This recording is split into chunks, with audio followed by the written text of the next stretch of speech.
A Snowman Named Just Bob, written by Kimball, Moulton, illustrated by Karen Hillard Crouch.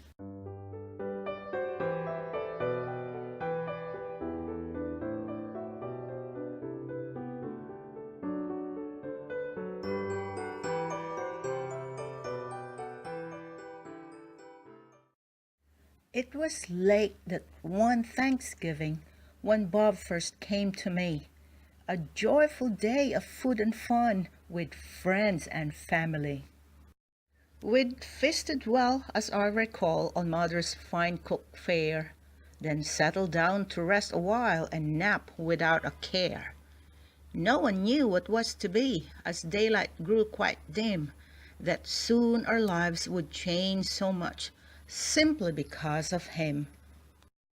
The weatherman reported that no snow was due that night, but as we slept, the clouds rolled in, obscuring all the light.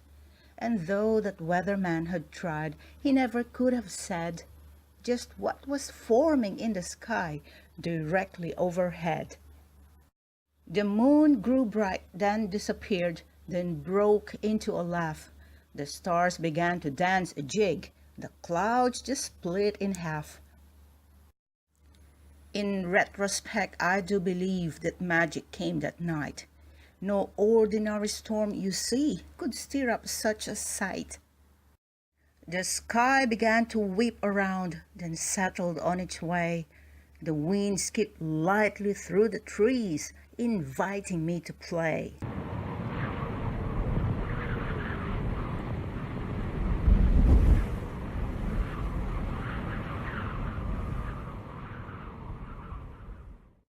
And late that eve there fell the first exquisite tiny flake, followed by another and still others in their wake.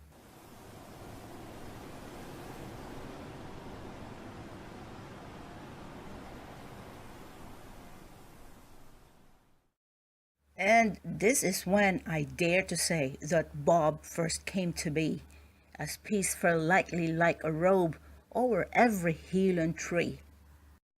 He fell upon my window sill, he landed in my hair, he frosted all my neighbors' homes and blew throughout the air.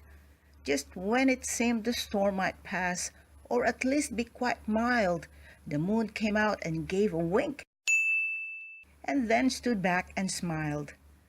'Twas like he knew the answer to a real-life mystery, a delightful understanding that would soon be clear to me. The snow took on an eerie cast, first pink, then blue, then gold. Then anxious little whirlwinds leaped round my feet so bold. Suddenly I heard Bob whisper. His voice was soft and kind.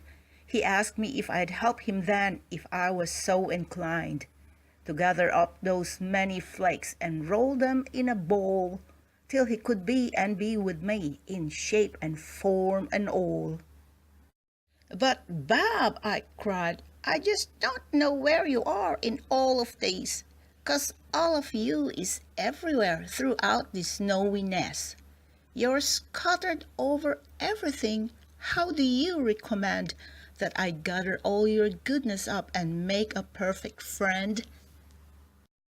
'Twas then Bob shared a secret, and I knew just what to do, for he whispered these few words to me that I now share with you.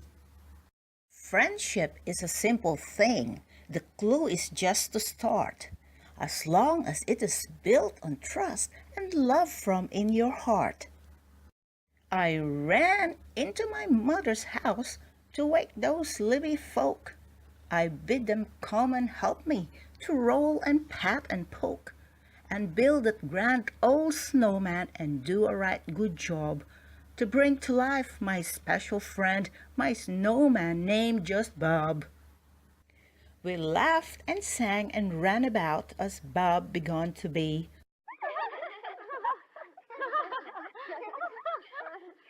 We gathered up what we would need.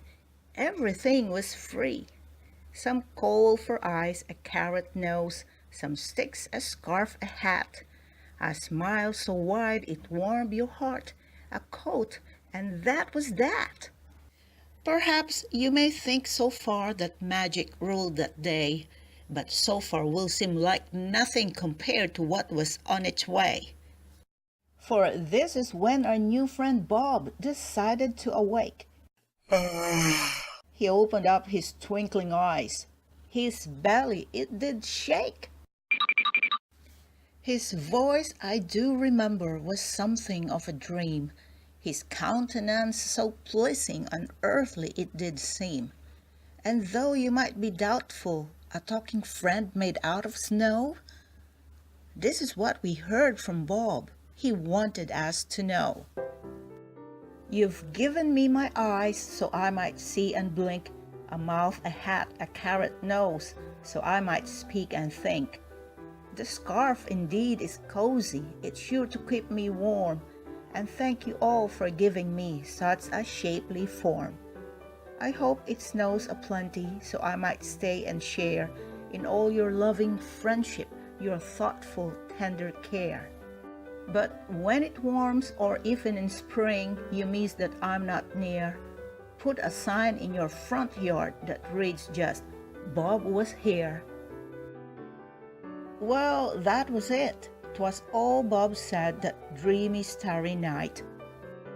He'd said his piece, he closed his eyes, yet everything seemed bright. We all joined in celebration, for his message was quite clear, that just like all good faithful friends, Bob is always near.